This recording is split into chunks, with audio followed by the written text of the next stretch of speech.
What's up, my friends in the film fandom, wherever you may be and however you may be watching? Thank you so much for giving us just a little bit of your time. Boy, plenty to go into. Not only is there an update of not an update about the unfortunate situation with Tom Sizemore, we do have a movie trailer to talk about, and a question to you guys in the chat. Do you agree with banning kids under the age of 17 from entering a theater after 7 o'clock? That's a story that's kind of interesting. We'll talk about that here later. And of course, obviously, Mandalorian Season 3, Episode 1 has dropped. Plenty for us to go into on that. But before I do that, let me go introduce my great co-host for today, starting with the Dowager Countess, Lady Cora. How are you tonight, ma'am? I'm well. Life's been crazy. Sorry, I've been missing stuff as of late. But life's slowing down finally. So, and my snow is no longer covered in a snowdrift that is 8-9 feet tall. So I was able to leave my house today. So great things are happening here. So you got that going for you, which is nice. And of course, my hetero life mate, Jeremy. What's going on, my brother? Well, not much. You know, I'm here. And apparently I'm late, but the bell don't ring till the show starts, and I'm here, so I don't want to fucking hear it. It's also Alex Zedra's fault because I decided to actually finally crack open her G Fuel. Not sponsored, but I love you, Alex. Thank you for the G Fuel. I love your shirt too, Jeremy, by the way. Yeah, it's almost like, you know, I wore it for a reason. But he plays his wardrobe out very well. Very well. A compliment is a compliment. No, I'm just saying, like he said, I did it on purpose, obviously. But I've had this shirt for a long damn time too, so I'm not some bandwagoner. Trust me, I've liked Boba Fett. I've had it since I was in high school. So. And of course, our good friend from down south, the Shape from the Lone Star State, our man Tex. What's up, brother? Well, you know, y'all pay attention to the show tonight because I might get sucked into a tornado live on air. So, you know, sweet. Well, let's hope you don't. You know, well, I mean, if it does, you know, make sure I'm immortalized on YouTube. Can I make a suggestion? Else. Maybe you need a helmet and some elbow pads, so that big Texas sign above your doesn't fall and like. Well, if I'm gonna die, I'm willing to accept, you know, like death from Texas side. That would be really cool on a tombstone.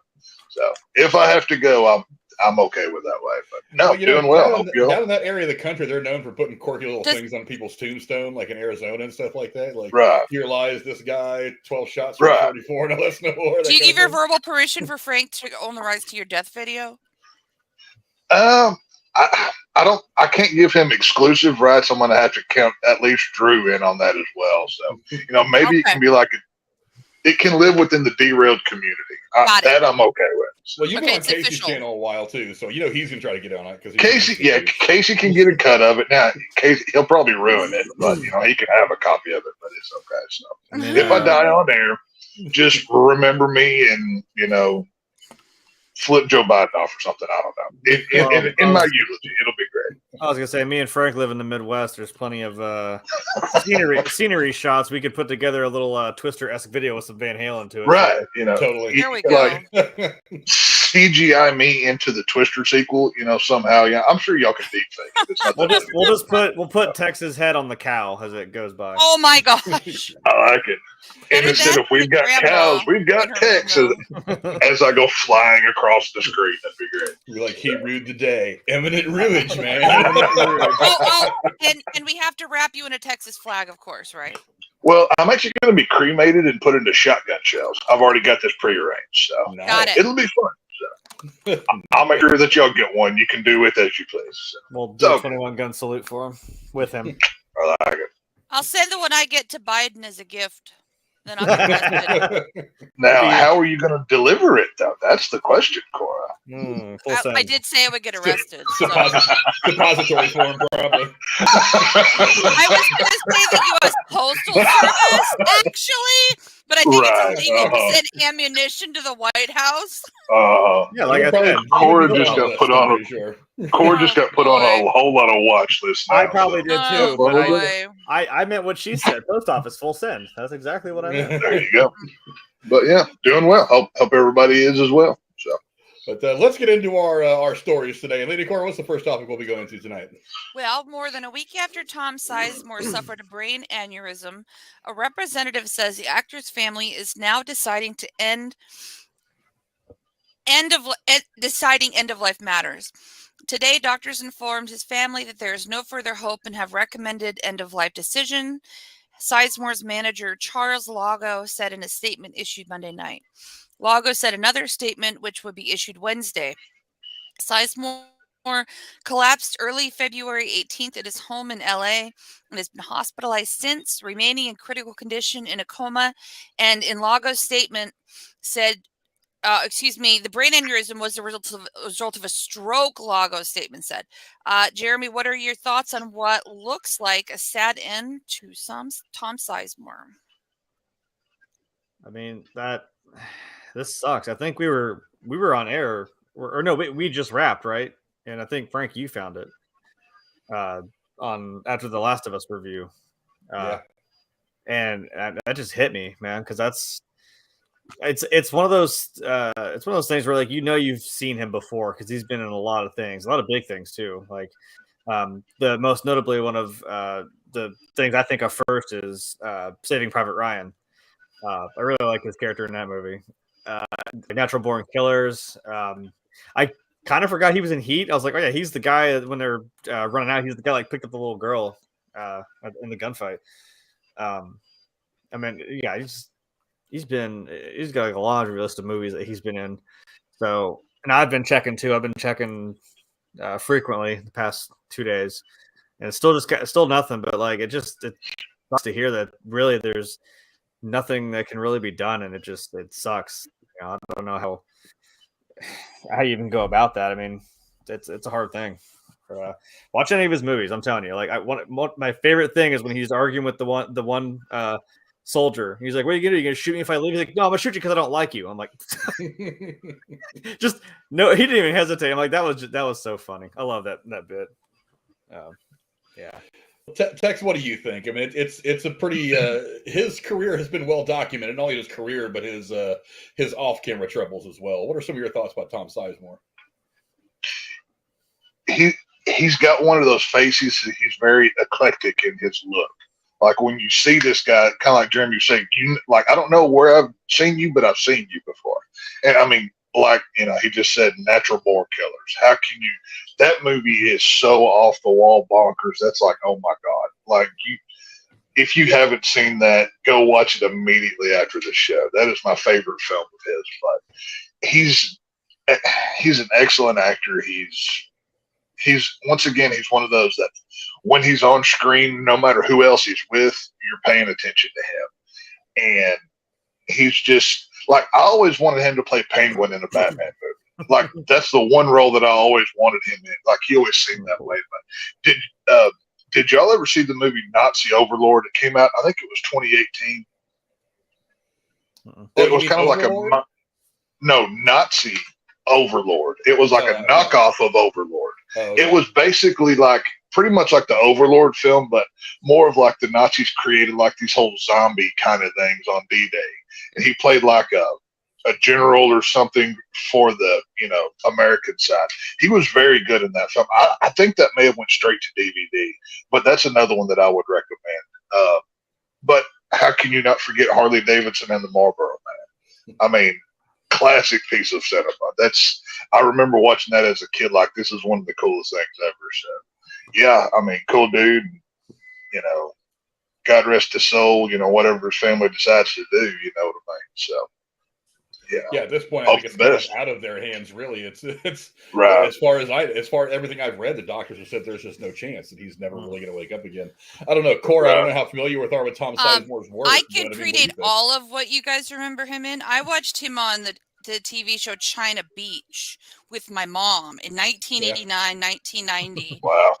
And I remember him. He was a real cutie back then, and also he was in Wyatt Earp. I'm a big Western person, and he rocked the mustache well with the bowl hat.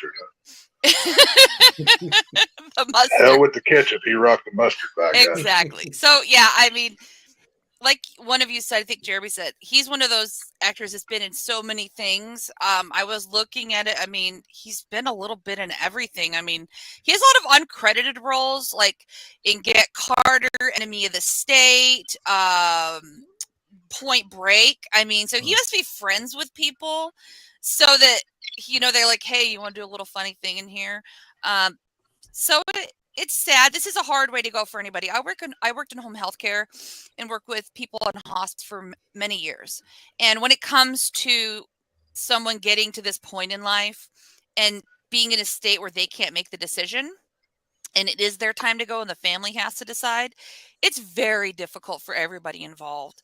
So a lot of prayers and thoughts go out to them who are navigating these stages right now. And I'm sure they do have great support from medical staff who can give them the support. So I would much rather go the text way, death by Texas sign, than this way. Let's just put it that way.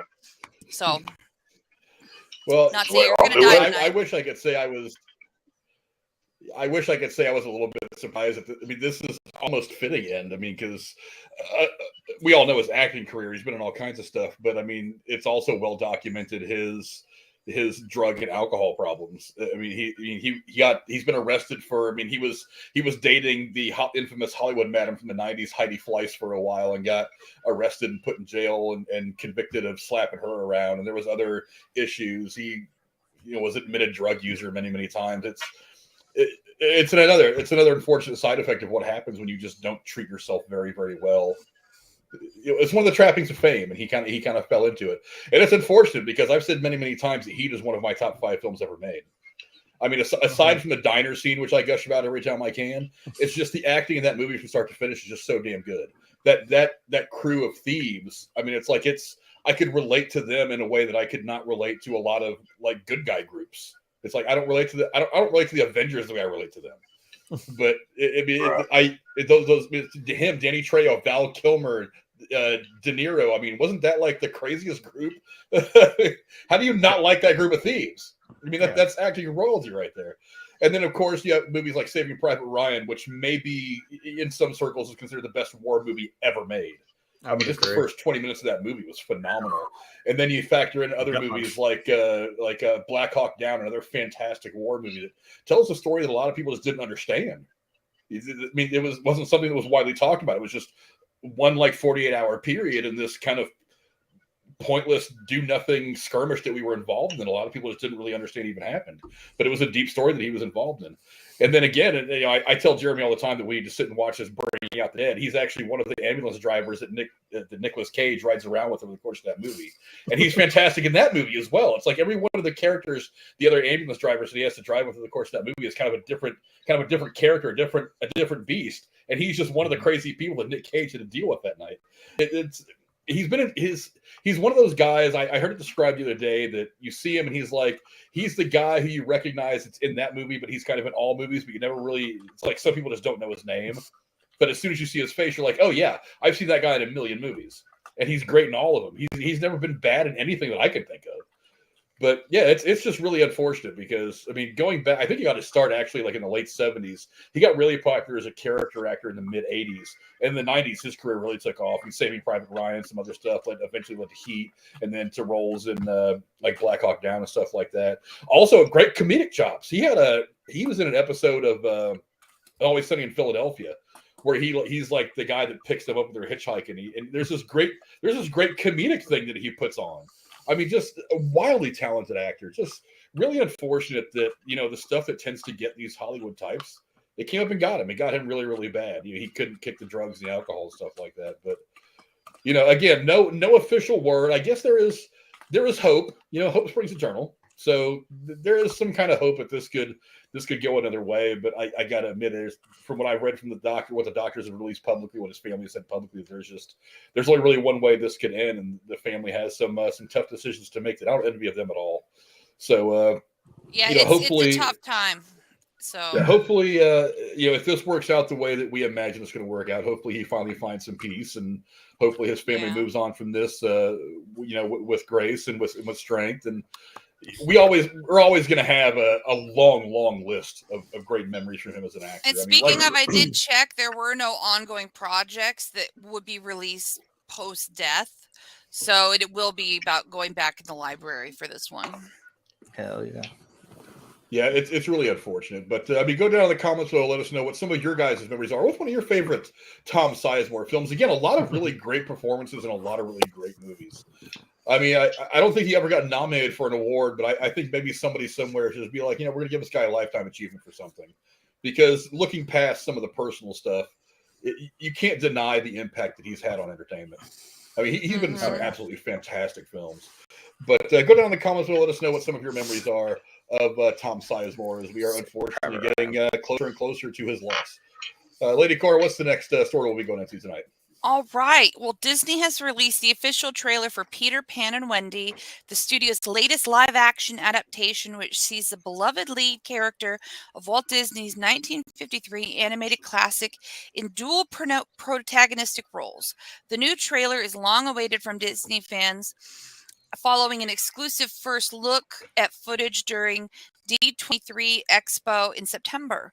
Similar to the initial teaser, the trailer shows off breathtaking visuals of Neverland and foreshadows an action-packed confrontation between Wendy and the film's hot-tempered villain, Captain Hook. Tex, what did you think of the new trailer? I mean, I'm not the audience for this film. I mean, the trailer looks fine. Disney's got the money to make an entertaining film. It is what it is. But I hate the casting for Peter Pan and Tinkerbell. Like that neither of those people look like the characters they should be playing. And obviously, we're in a trend of race swapping, characters for this or that, depending on your viewpoint. That's either not a big deal or SJW. Yes, I'm trying to go a different way of talking about this than everybody else on Twitter and the internet. But you know what I'm saying here. I don't know. Disney's kind of in a trend of, let's just take our animated classics and make the woke version of it just to get, points with the, 20 people on Twitter that like this kind of thing. And, I don't know. I won't see this. Like I said, I'm not in the market, but I'm sure somebody is. There's always a market for everything. So, hey, it's Disney. Disney's going to Disney. What are you going to do? So. Frank, I had a thought about this. So back in '91, Disney worked with Steven Spielberg to release Hook. And in my opinion, that was the ultimate awesome follow-up to the original the original Peter Pan. I don't understand. I almost said that because I was thinking about playing the game later. But anyways. Hey, same. So I just don't understand why they're kind of like marketing this as the final follow-up. Did Hook not count? I mean, Dustin Hoffman was the ultimate Captain Hook. Why are we overshadowing that? We're going to do Robin Williams dirty like that? Come on. Thank you. Well, because there's more money to be made. Well, that is true. Because you can make more money remaking a live action of Aladdin doesn't mean you should have fucking did that either. Mention something in the mark. I don't know. Because when I read this, I'm like, and I've been reading a little bit about it. I'm like, what about Hook? I mean, that was a pretty big thing, and Disney was part of that. But well, this isn't a sequel. Not that I've read, right? This is like its own thing. No, but still, I think it's a reimagining.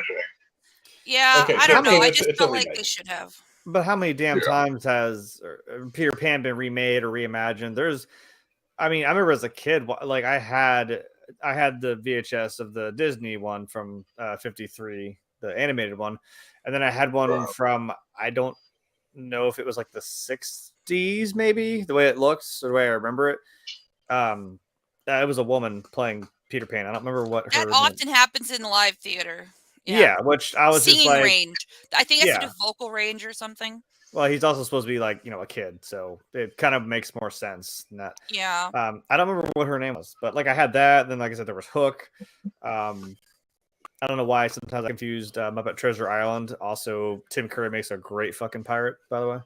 That has nothing to do with anything, but I just wanted to mention that. But there's a lot of Curry's a legend.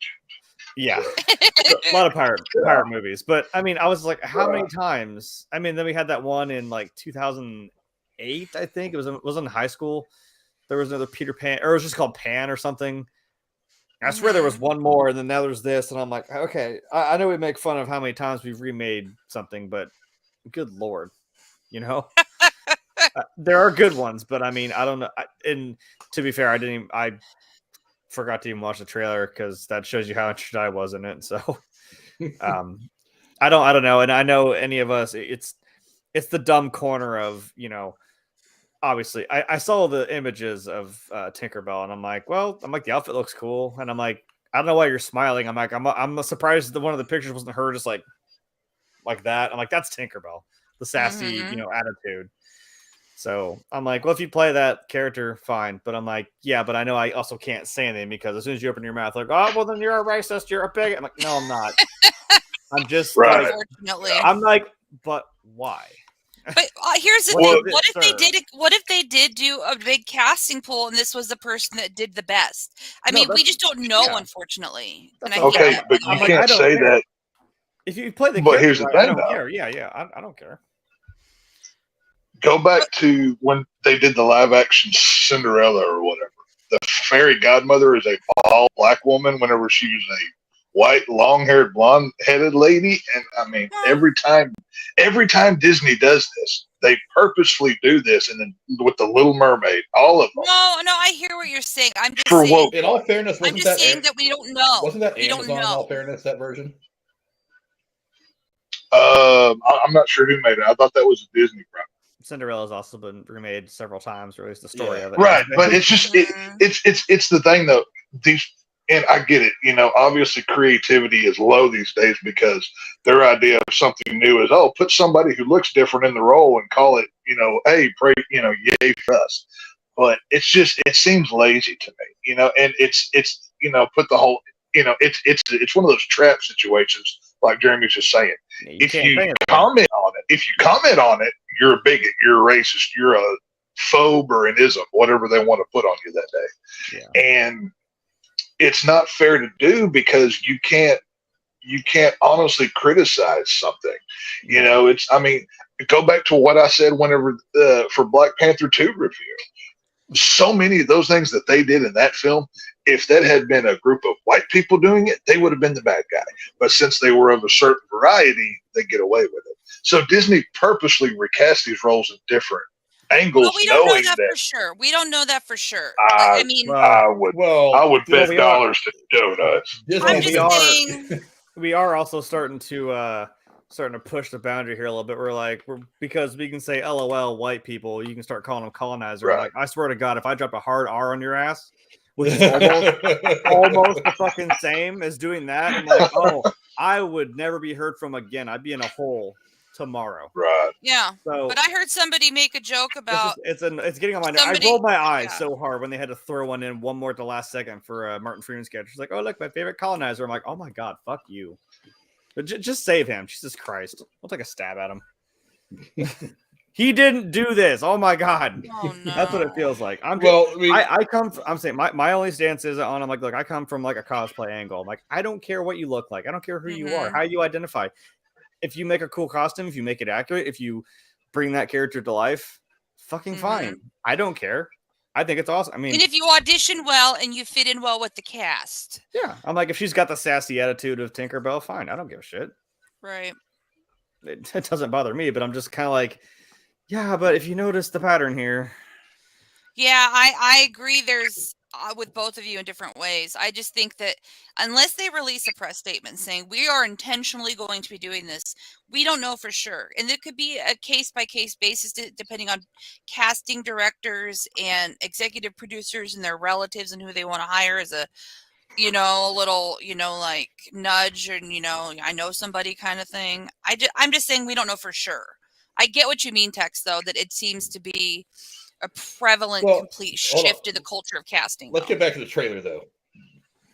Well, I'll say we're my only getting off the path here. Let's get back to the trailer. my only addendum is that I couldn't dress. I will say this about that trailer: the cinematography was good, the music was good, the visual look of it was fucking on point of what you would expect it to be. So that was when nice. it comes to the visuals. Yeah, when it comes to the visuals, I wasn't disappointed, but I wasn't blown away because, I mean, Disney's been on the cutting edge of visuals in film and in cartoons and stuff for 50, 60 years now. So that's not what, that was not, even at this point, Disney's got to do something pretty outrageous to impress me at the Disney level.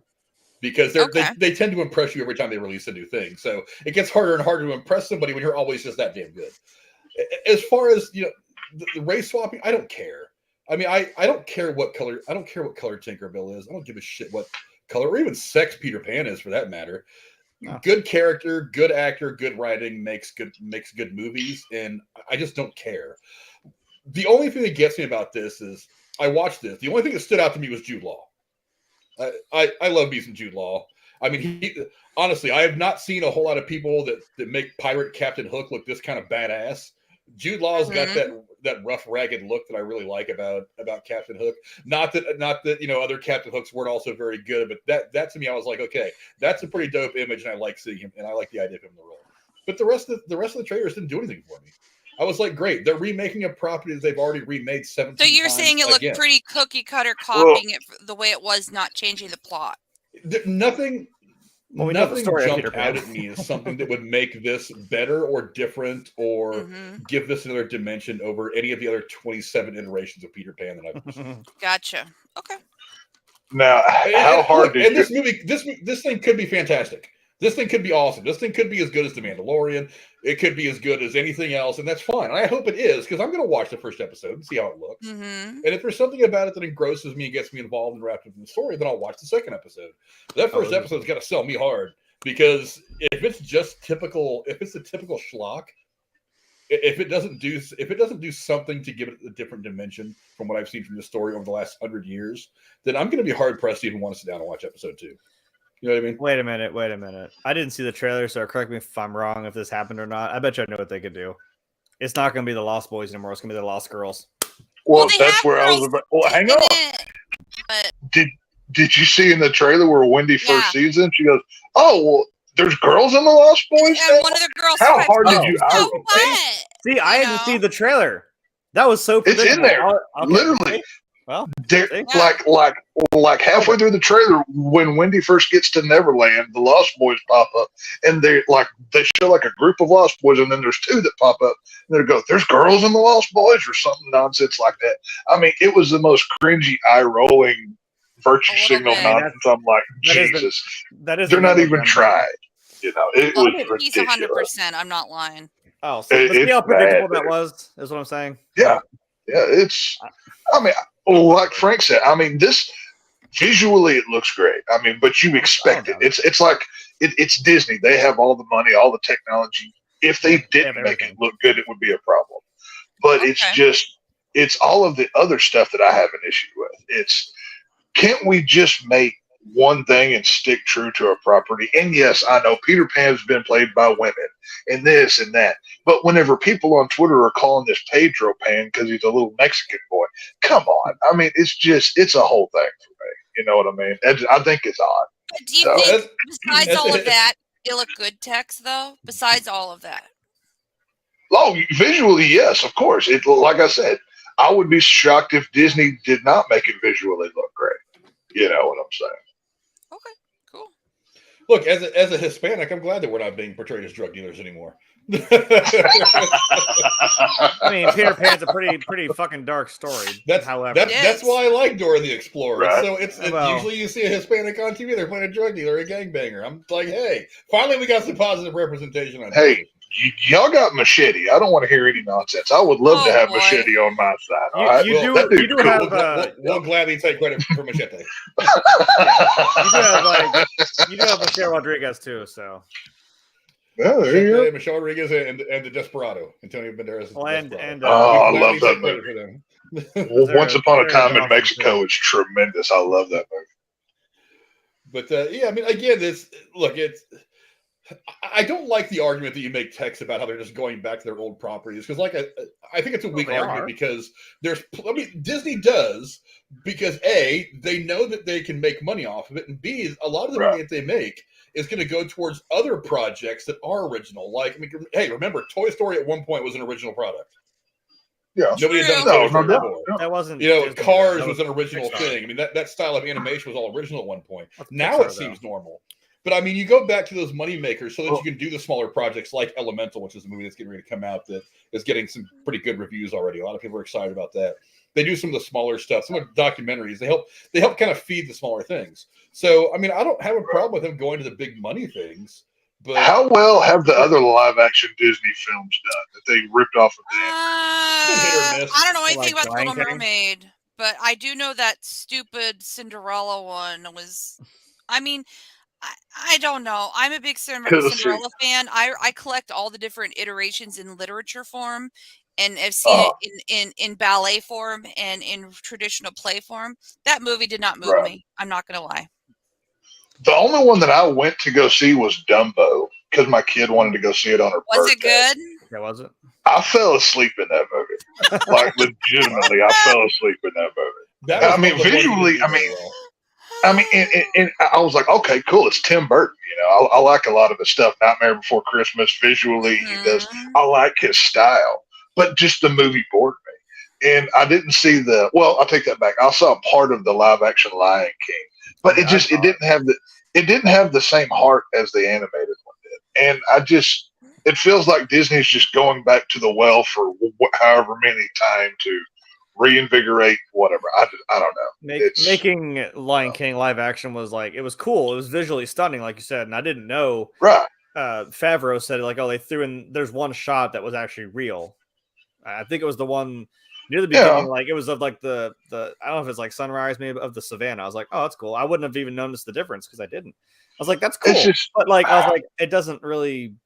It didn't have the charm. You know what I'm saying? And it's weird seeing a live action like little lion cub trying to sing about how he can't wait to be king. I'm like, yeah, it doesn't really. But all he's doing is like prancing around the savannah, like chasing a fucking bug or something. I'm like, well, you're not doing cheerleading stacks of fucking animals and shit. I'm like, it's not as fun. I don't know. What's the name of Captain Hook's little lackey guy? Is it Smee? Or something like that? Did y'all notice him in the trailer? Because I was looking for him and I couldn't pick him out. Maybe they cut the character out. Maybe he's really minor. I don't know. I mean, because he's not going to be that was a major character. Like somebody else. The one thing that I am hopeful for in this is, like I said, I'm not the audience for this, but the whole alligator and Captain Hook thing. Like, they've got to nail that. If they can get that right, I think a lot of people will be happy with this. So, I don't know. I mean, we'll see how it goes. I did just see somebody on TikTok who's like, he's arguing that every Disney villain is actually a good guy. He's like, Captain Hook. And I'm like, wasn't the reason he lost his hand because of Peter Pan? Peter Pan's a dick. A little bit of a thing that might bother him. Just saying. I mean, if someone was the reason that my hand got cut off and they were running around like they're in a tampon commercial all the time, I'm sorry, but I might be a little irritated. Well, I would be pissed off at this kid too. So, but to Frank's credit, though, something he said earlier, if anybody can pull off Hook, it's Jude Law. The dude can nail it. Dustin Hoffman did a great job. Just saying, but you're right. He did. Well, I disagree with what Tex says about you not being the target audience. In a way, we are. We grew up with this story. We read the books. Doesn't necessarily mean we grew up watching the original cartoon. We grew up. Our generation came up on Hook. I mean, so one of the things. So did I, though. I'm not. Yeah, I mean, we all did in one way, shape, or form. So it's like, so we kind of are the target audience. They're not just trying to target us; they're also trying to target the younger generation that didn't get to watch, didn't watch Hook, that didn't really watch the original cartoon or any of the multitude of television shows or whatever that have been based on it. Maybe didn't see the blonde lady that was in the theater or something like that played Peter Pan in the theater stuff. I mean, so yeah, they're not just trying to get this new generation of kids to enjoy Peter Pan. They're also trying to attach themselves to our nostalgia. So they do want us to watch it and be like, I remember what it was like to watch this when I was 8, 9 years old. So we are. So everybody's kind of their. I don't know. It just. I mean, like I said, there's a reason why I asked how well the other live action Disney films did. I don't think these live action films will be as treasured or, do as well long term as their animated predecessors. I think a lot of these will just come and go, and you may or may not remember that. And I don't know. I don't know. Like I said, I'm not a huge Disney mark, anyways. I never have been. there's a few properties I enjoy, but since I was 5, I don't think I cared about Disney. Once I saw Texas Chainsaw Massacre, I'm like, okay, well, this is what I like now. So, I'm sorry, you know, Mickey who? Does Mickey carry a chainsaw like this bad motherfucker right here? No, I'm not really right. Once my awakening happened, I'm like, oh, this is cool. Like, sorry. Yeah, I saw Cujo when I was like 10, but yeah, I'd still go watch a fucking Disney movie, then go to a friend's house and watch that, and that was an experience. But obviously, I want to know what you guys think. So go down in the comments below. Let us know. Have you seen the new trailer for Peter Pan and Wendy, which is a series, I believe, not a film? It's going to be getting released on Disney Plus. That's weird. And, you know what? I am interested, however, in how this plays out in series form, in long form, because there is a lot of lore to it. Yeah, a long form can be something else. You can really evolve a couple of individual storylines and kind of give it a different dimension. So if that works out, great. Like I said, I'll watch the first episode or two, but it's going to be a hard sell for me because I don't know how you can really tell this story without just retelling. It's like, how many times can you watch Batman's parents get killed? Is there any way that they could pay Metallica to get, Enter Sandman just for the whole Off to Never Never Land at some point? Because that would be tremendous. If they could do that, that would be pretty cool, actually. Since right, like as they're flying into Neverland, you just hear Metallica kick in, like, oh, they're pulling a Stranger Things knockoff. I like it. I love that idea. Or before that, Tex, they have opened both Zombieland movies. So For Whom the Bell Tolls, there you go. Yeah, I mean Metallica. And then they also did National Puppets for the sequel. I was like, as soon as I heard that, I was like, oh, we're back in it. We're back in it. Let's go. Right. That's what I'm saying. You just go. I mean, Disney's got all the money, right? I mean, I don't know how much could Enter Sandman cost. Maybe $100,000. I don't know what it is. I mean, they could afford. It'd be great. Yeah, just plug it in. So. Yeah. But go down in the comments below. Let us know what you guys thought of the Peter Pan and Wendy trailer. You guys can go watch it on YouTube. Lady Cora, what's the next topic we'll be going into tonight? Well, according to Joseph Masher, the owner of Bowtie Management, not Bowtie Pasta, which is the parent company of Movieland at Boulevard Square in Richmond, Virginia, there will be a new policy starting this weekend that will ban those under the age of 17 from attending movies that start after 7:30 p.m. I believe also without a parent, correct, Frank? No. Okay, I got that wrong then. That's one of the reasons why I thought the story was interesting. Oh, see, I didn't know that. Masher said this policy isn't set in stone just yet, adding that it is acting as a trial run for Bowtie Management. If the policy doesn't sit well with the community, it could be reversed. Frank, what do you think of this theater's new policy? I really thought, I even read the article and I thought it mentioned, but if they're with parents, blah, blah, blah. My mistake. No, the way that I understand this is they are saying that anyone under the age of 17 will not be allowed in the theater after 7:30 p.m. Now, I'm not mad. I'm curious because now in the article, the guy that runs these theaters, again, we're not talking about the Regal, we're not talking about Cinemark or AMC. This is a rather large but not necessarily big theater chain in the Virginia area, in that area of the East Coast. But he apparently has talked to a lot of customers, and they've said that one of the reasons they don't come to see some movies, especially on like opening weekend and stuff, is because of kids in there causing a ruckus, being teenagers, probably not necessarily doing anything illegal or destructive, but just being teenagers. And some of these people have said that that's actually kind of taking away from the movie-going experience for them. So this guy has decided that on a small basis at 1 or 2 theaters starting out, that they will not be allowing anybody under the age of 17 into the theater at all for any showing of any movie. I'm interested. Look, for one, I don't think this is going to become a permanent thing. I think this is a pretty big, bold policy change for a small theater to make, with the intention of making it permanent for good. Because let's face it, I mean, even when I was 14, 15 years old, going to an 8 or 9 o'clock showing was kind of normal on a weekend. I mean, I mean, even now, it's like sometimes when me and Jennifer have a date night, or if I want to take my kids out, we'll go get dinner somewhere, and it'll be a 7:30 or 8 o'clock showing of a Marvel movie or whatever movie we're going to see. So it's not really conducive with that. This might dent the family aspect of it a little bit, but at the same time, there are plenty of 20-somethings out there that want to go see a movie and don't want to have a bunch of 17-year-olds in there causing chaos. There's a bunch of people who are in their 50s and 60s that might want to go see a Marvel movie, or they might want to go see, whatever Sylvester Stallone movie, and they don't want to be in there with kids, on their phones and stuff like that.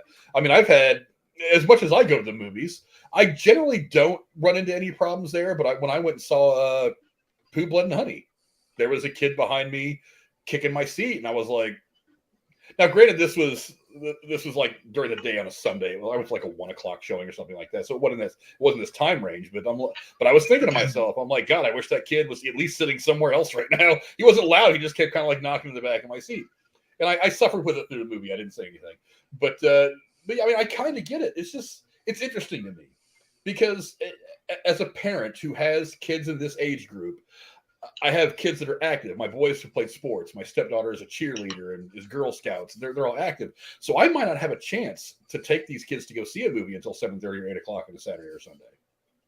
And that kind of eliminates that. So I don't know. I'm curious as to how this is going to work out. I don't see this becoming a permanent thing, but I see it becoming an interesting case study for theaters moving forward. But again, I just don't think it's conducive to what the movie theater experience is all about. I don't know. Tex, what do you think? Is there an aspect of this that I'm missing, or are you on the fence about it like I am? I have no issue with this man I have no issue with him making this decision with his business. That's his right in this country. You know what I'm saying? I mean, if he doesn't want to let anybody in after 7 o'clock, he doesn't have to. Now, he may not be in business very long, but you have that right and opportunity. I've had, like I said, I have children. They're under the age of 17. So if this was the rule and our only chance to go see, Scream 6 or whatever, I wouldn't be able to take them. Now, let's not forget we're just coming out of, the lockdowns, and we know how they struggled so hard, but a lot of them shut down and everything else. You would think you would want as many butts and seats as you could get right now to stay alive and pay your employees. Now, I don't know how obviously I've never been to this theater, but he's obviously catering to the 20-somethings, the parentless market, the whatever. And I think that's cool. But I think he's going about it wrong. If I were doing this, I would do one day on the weekend, do one day during the week, just to test it out. Because that way you're not limiting everything else. Because like you said, if you want to take your kids to the newest Marvel movie, and this is your only shot to do it, well, you're going to go to the AMC or the whatever else that will accept you. But anytime you make a decision like this and you're going for a niche market, you're cutting out the rest of that pie for money you can make. So you'll see if this succeeds or not and how long it lasts by how much money they take in. Because, we've seen streaming. People don't go to the movies much anymore. They stay at home. They wait for it to get on VOD or, Netflix or whatever. And you don't have to wait as long now that the theatrical window is right. 45 days instead of 90. Right. If a movie's going to have to be really good for somebody to say, oh, well, we better get there before 6 o'clock or blah, blah, blah, So, like I said, I don't know if it's the smartest decision, but the man has the right to do it, and, it's his business. If you don't like it, go somewhere else. That's the bottom line. Yeah. Oh, Jeremy, what do you think? I think Tex kind of had the same point I was going to make. I was like, just from a financial standpoint, because I'm like, well, now I didn't know it was also just no one under 17, period. Because I was going to say up here, I think at this one here, because there had been an issue, something happened, and they it's like no one under 17, but it's if you have someone who is over 18, you can be there.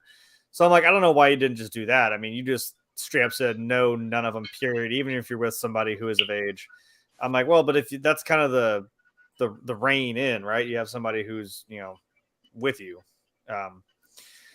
but that's what I was saying. Like now you have this chunk of your market of your money that's not going to come in now. And like Tech said, yeah, you could go somewhere else, and they might do that because they're like, well, we're not wanted here, obviously, so they're going to go elsewhere. So it'd be a really interesting financial thing to watch. And also like Tech said, if like, well, we got to get there before 7:30 now, like now everyone's going to try to cram in, 5 o'clock, 6 o'clock, whatever it may be. And that may not work. I mean, I don't know how big this place is, how many they can, like you said, I think you'd want as many people as you possibly can. But now everyone's going to be fighting for that. And then people may just give up and not try at all. So I don't know. I see where you're probably going with it, but to me, it doesn't really make any sense. And I don't have kids. So I may swing a cane every once in a while. Like Frank said, I may have, I maybe wouldn't have, what was that? Me, Myself, and Irene, where he's kicking the chair and he fucking turns around like something or something. That may be an intrusive thought, but I'm not going to turn around and like deck a kid in the face for kicking my chair. But if you do get it on camera, please, that'd be great. Yeah, I'll be the next big hit on whatever internet site. I don't know. I mean, it's even weird to me that like, I mean, I'm 30 and I work with this couple at work who's like 22 and 21, and I'm like, God, you annoy the shit out of me. Like, because you're still like kids. You're still kids, you know what I mean? I'm like, you still got that like teenage mindset. So I don't know. It's a weird, even just that gap of like of age. Still, it's a weird difference to me. But I'm like, I don't know. There's maybe a better way to go about that. Like instead of just completely cutting them off. Period. So that's where I'm at with it. I don't know. Cora, what do you think? I mean, does this make sense to you? Does it not make sense? What are some of your thoughts? I think, as somebody who doesn't have children, I love the idea. Hey, team, no there kid. would be a time late at night to go see a movie. There wouldn't be a bunch of annoying teenagers being stupid in the theater. However, right. I think that could be reserved to one night a week. Like, right. Like every Tuesday is, adults only or something. I don't know. I respect parents of teenagers wanting to take their kids places or let their kids go see a movie if they so approve of them seeing the movie. But I like Tech said, it comes down to this guy having the right to run his business however the fuck he wants to. Yeah. So kudos to him. If people don't like it, guess what? They won't go see a movie that is theater.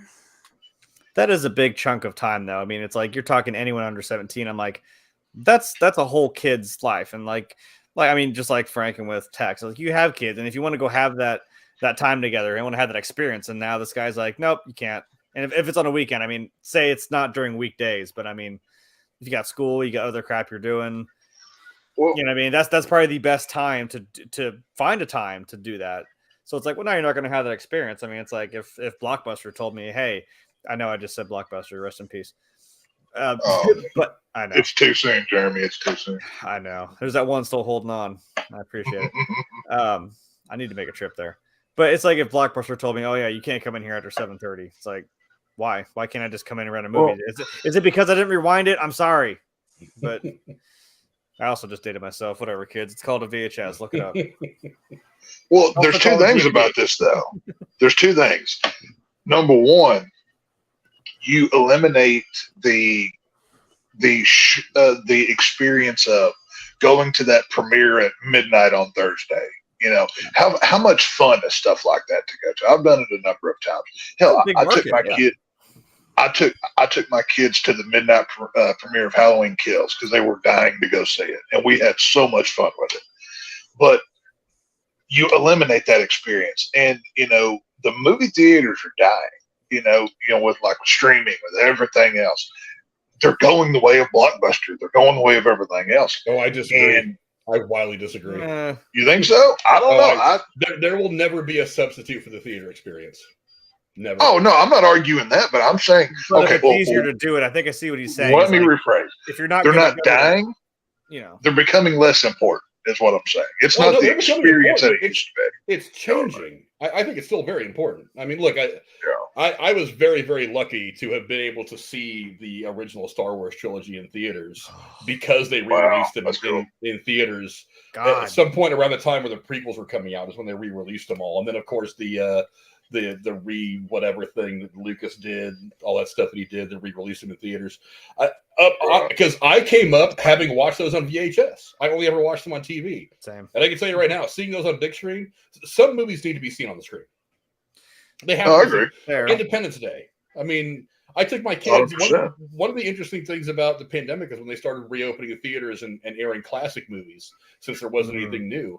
I got a chance to take my kids to go see the first Jurassic Park in the theater on the big screen.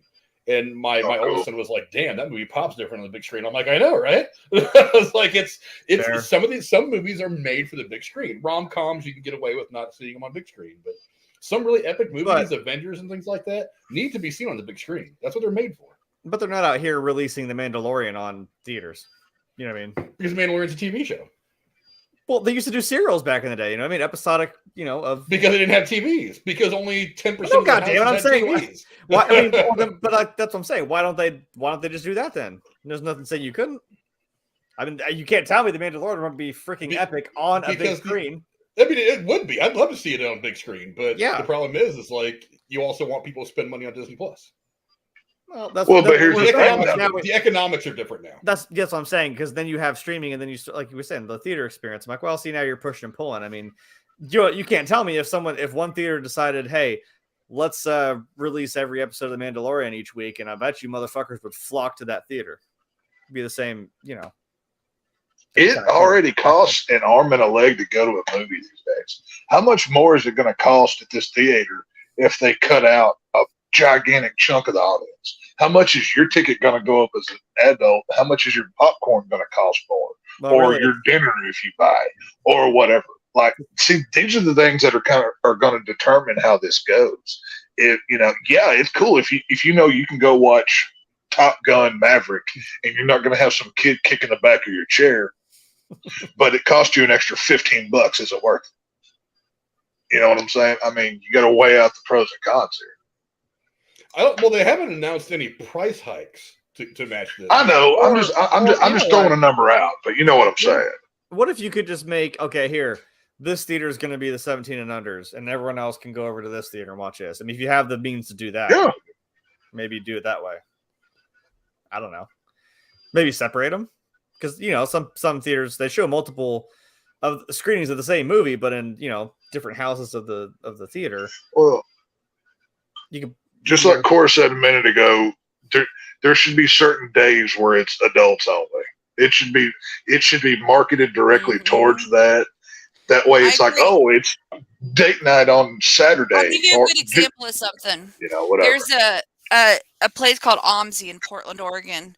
They do like science experiments and cool setups, like of examples of how things work, and it's marketed for kids. Okay, but it's a beautiful building right on the river. They got the idea that once or twice a month, let's invite a beer company or a whiskey company or whatever and come in and sell tickets to adults only. It's called OMSI After Dark. Okay. And they do alcohol events for adults only by ticket purchase at the very same place where kids run around all day, but the kids aren't there. Why can't the theaters do something like that where, like kids night out or adult parents night out or date night out or something, and market it that way and sell the tickets separately? So, I mean, you had me at whiskey, so yeah. They're already. Where do I need to show up? Why don't they get liquor licenses and have special events like that at theaters? I'd go. Well, I mean, some theaters have liquor license. I mean, me and Jeremy occasionally go to the theater, the Green. They have a full bar in that theater. They do. Almost all of mine around here do. Yeah. Even my local AMC sells alcohol now. You know what I mean? I mean, all of them down here. I think even the Cinemark does now too. Does it not, Frank? Yeah. I think they got like. I think they sell some beers and some wine. I don't know. They don't have a full bar, but yeah, you can go there and buy like a thing of wine. It's already like pre-boxed. They just pour it in like a plastic little wine glass for you or whatever. Yeah. So I think they sell like bottled beer. They don't have like a full bar. No, but it's a start. Have you ever been to the Alamo Draft House, Tex? I have. Oh yeah, I've been multiple times. I've seen. There's been a couple times where I got to where the movie host Joe Bob Briggs, Monster Vision and all of those things. He presented a few movies, and I've been to Alamo Draft House. It's in Dallas, I believe, the one I went to. It's like right on the edge of Dallas. But yeah, it's a lot of fun to go up there. And now it's more expensive, but they cater to, like during pandemic, they bring back an old movie. Like I got to see Joe Bob Briggs present Texas Chainsaw Massacre 1 and 2 back to back. That was really cool to see. You know what I mean? So, invite me?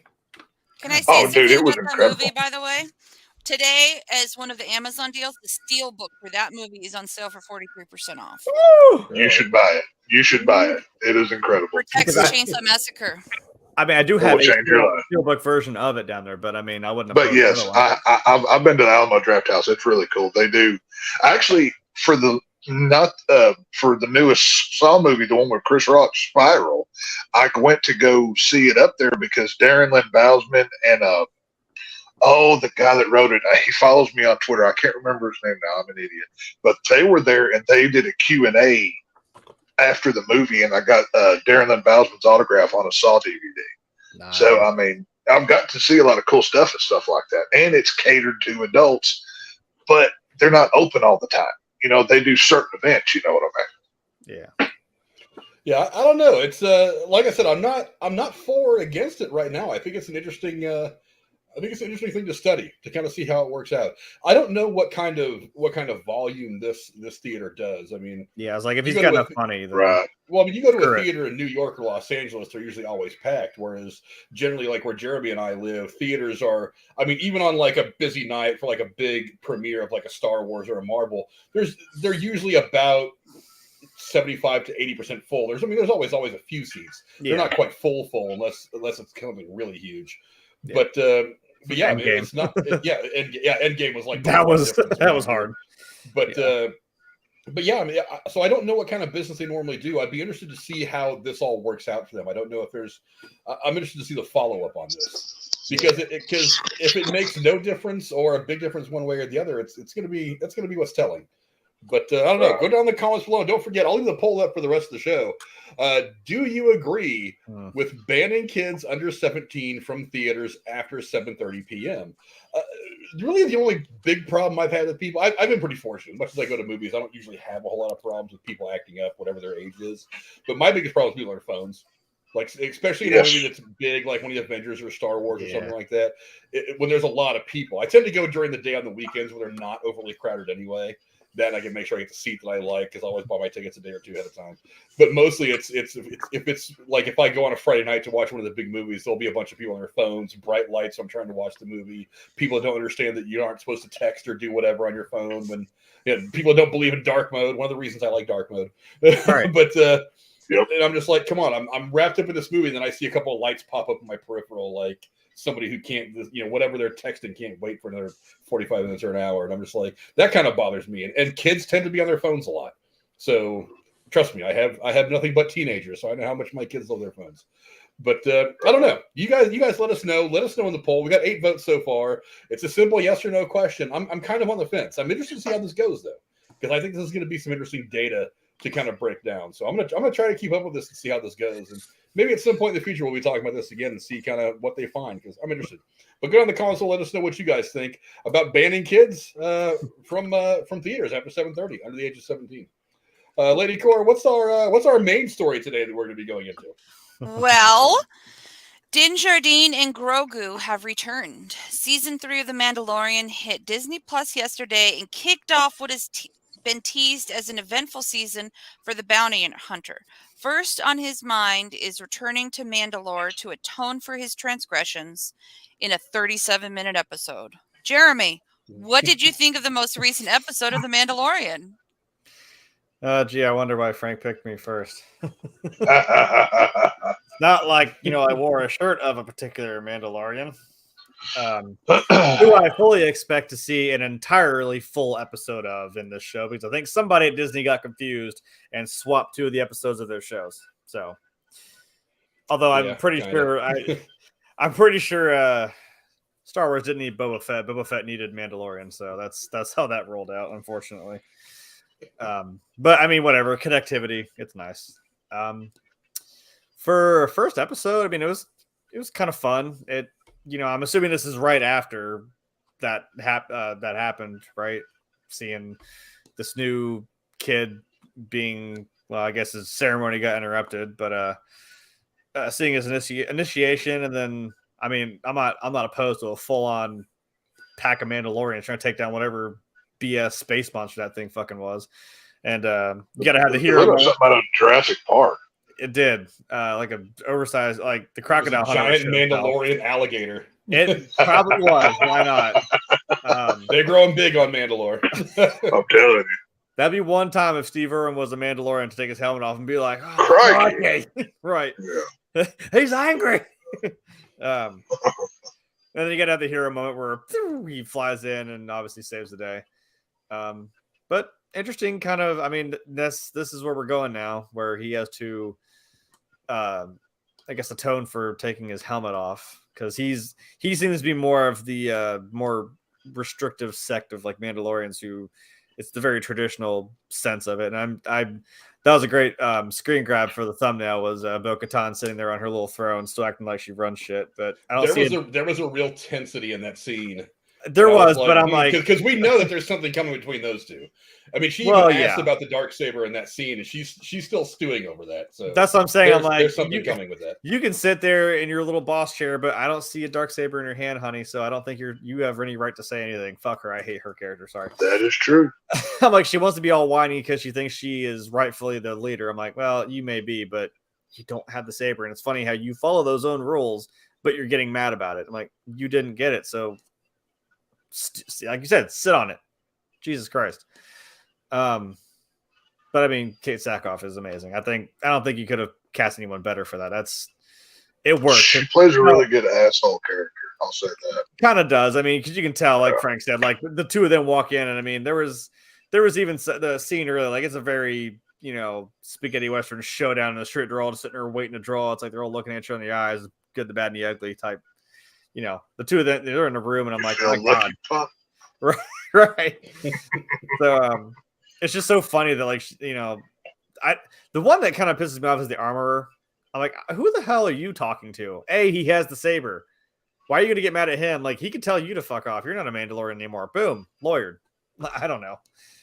But interesting. I know it's not going to be an easy one-off just going there, because as they know, Mandalore was kind of screwed over. Or at least so they say. There's a lot of mystery surrounding this, and even Bo-Katan kind of tells them like, well, there's no point, But they're kind of like, well, fine, dude. If you want to go for it. They're like, fine, risk your own life. We don't care. But I know it's not going to be that easy, and there's going to be other things along the way that come up in this quest, which I guess kind of did, because we're gonna maybe try to get IG-11 back, which is an interesting subplot. So. Kind of short episode, but hey, I mean, we got our footing here, so see where it takes. Tex, what do you think of the first episode? Again, a whole lot of setup for what's coming. Not a whole lot individually for this episode, but it definitely laid the groundwork for a lot of stuff that's coming. What do you think of the first episode? I thought it was good. I mean, like I was telling Frank prior to coming on, I haven't watched everything as it came out, so I've been doing kind of going back to catch up, and I got just into the beginning of season 2. So where I watched this episode, the recap helped me kind of catch up to kind of place where we are now, because there's still a big chunk that I haven't seen. I didn't see Boba Fett yet, and I haven't finished season 2 all the way. Okay. So there's like a big chunk of the story that I haven't gone through, but I enjoyed the show. I mean, like I said, it's done well. Visually, it looks amazing. I mean, The Mandalorian is better than anything they're doing with Marvel or anything else. I can pretty confidently say that. From visual, from a storytelling, from everything else, I think this is probably the best stuff that Disney's putting out right now. And like I said, it was a quick episode. Whenever I was watching it, I didn't look at the counter on the bottom. I was surprised when it did, and I'm like, oh, okay, well, yeah. That's over. That's a thing. So, see you next week. Yeah, right. See you next week or whenever you put out the next one. But no, I thought it was good. They gave us a good recap. The shootout at the OK Corral, which is what I called the whole little battle scene there. That was just so cool. I was just waiting for that Western that wah wah wah to come in over it. If somebody could do an edit on that, put it on YouTube, that'd be great. That'd be cool. But that was a lot of fun. And then obviously, the Jurassic Park dinosaur coming in out of nowhere. I was like, oh, we're crossing streams all over the place here. So, this is fun. And then like the scene where they're having the chase in space, that seemed to, I don't know what it is about that scene was different than other kind of space fights that I've seen in Star Wars, but that one felt different for some reason. And I don't know why. But I really enjoyed it. It was very quick. It was very fast paced. It seemed like maybe it was more realistic than some, slower drawn out ones they've had in Star Wars in the past. I'm not really sure. Maybe because he was a little more tactical about it. Maybe it wasn't just a one-on-one. Like he was doing, he was hiding, coming back out. I don't know. It was really cool though the way they handled it, and I don't know. It was a fun episode. I wish it was longer. And I mean, apparently all these episodes are going to be 30 to 45 minutes long or something, Frank. Is that what you said? Yeah, something like that. I mean, I had kind of planned on this entire show today being on breaking down Mandalorian, but as soon as I got on Disney Plus and looked at the first episode, I was like, 37 minutes. Right. I was like, I don't know if I can carry a show for an hour and a half with that. I mean, how many episodes are going to be in the season now? They've been about 9. I think 9 for every season. I'm pretty sure. I thought the first one had 10 chapters in the first season. So I don't know, 9 or 10. Bottom line is, I don't know. Either way, whatever. They're only like 30. They're only 35 to 45 minutes long. I think the longest one so far was like 50 minutes. Yeah, I guess you're right. So now, they're all going to be in the 40 to 45 minute range at the longest. There is one thing I was looking up before I got on here tonight. Apparently, Grogu. I was going to call him Gogurt, but I'm an idiot. So Grogu. That's the next Mel Brooks fucking spin. Right. Now it's Gogurt. Well, that'd be fucking. I said Gogurt because that's what I joke with my youngest about. Because it's blah blah blah. Well, he still needs to make Spaceballs too. He did just make History of the World Part 2. Well, yes. Apparently, Grogu spent Apparently, this is 2 years after he spent time with Luke. Like, apparently, that's the timeline we're working on now. Apparently, that's what Jon Favreau came out and said recently or something. That was a quick 2 years then. Jesus. Right. That's what I'm saying. So, like, there's a big story time chunk of time that they could tell stories about that I'm sure we would all love to see more Luke Skywalker not be ruined by Disney like they did in that god-awful movie they made. So, I'm curious of the time jumping that they're doing. I don't know, though. I did enjoy it. It didn't feel like a big time jump. I mean, if it was 2 years after when they get back together in the last couple episodes, it was quick. Then it didn't mention it. That's what Favreau said. He said that Grogu had spent 2 years with Luke in training or whatever. So I don't know. Like I said, I'm not as up to date on the Mandalorian timeline as others, but I don't know. I guess to be fair, I mean, when we came across Navarro, right, it seemed like they had, I mean, when he walks in, he's like, oh, this looks different. It doesn't look like the same place anymore. It looked like some things had changed, and that probably didn't happen, overnight. I mean, maybe even a month or two. Like, so maybe there was some time, but not, I don't know if it was 2 years. Maybe kind of off the question, though, I don't know. Is Star Wars Galaxy's Edge in Disney parks, is that Navarro that you see in the parks? Because it looks very similar to it, or is that a different place? I think it's supposed to be mostly Mos Eisley. It's something like okay. I didn't know. I didn't know which one it was because it looked very much like it. I wasn't for sure. I'm trying to. Yeah, it is called something. It might be something like Mos Eisley because I mean not having they do either one of them. I've seen a lot of pictures and I've seen like aerial views of it and stuff. It looks like Mos Eisley. I mean they have the Millennium Falcon there, so it might be. Yeah. We can't escape Mos Eisley, so we can't get away from Tatooine. Yeah. Now, one thing I will say is Carl Weathers is still a badass. Like dude. Oh yeah. That dude's so cool. He has robots carrying around the bottom of his clothes, and he will still quick draw on your ass in the street. That was awesome. I mean, when you've got tiny robots holding up the bottom of your clothes like a wedding dress, you've made it. You know you're a boss. You know what I'm saying? Right. Like that's. You have your clothes can be so heavy you have to have carrier droids do work for you. Like that's That's a status boy, I tell you I what. think he needs. I mean, the way he's walking around town square, I think he needs a third robot to carry his third member he's dragging across the ground. Obviously, 'cause, like, dude is awesome. I mean, when as soon as he pulled his like coat back, I'm like, oh shit. But he's still strapped. Now, oh, yeah. Gina Carano was fired from the show, obviously. Was that the role that they were talking about that got promoted to that other job or something? I was about to mention, Yeah.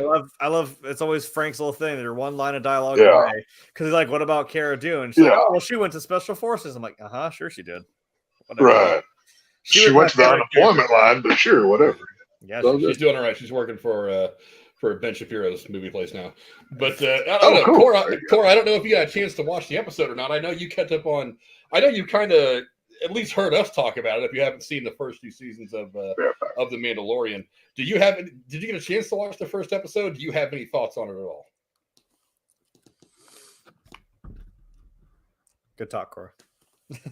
Unmute yourself. Cora does not. Unmute Cora.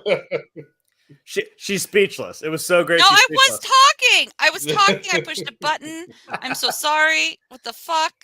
No, what I was saying is once I get through the second half of season 1 and catch up, I will totally tell you what I think. All right, fair enough. Okay. Well, yeah, I mean, what stood out to me this episode is, number one, Carl Weathers' character is taking obviously a different turn. He's now not just the guy who's running the bar where the bounty hunters go and get their assignments and stuff. He's now running the city. He's now running Navarro.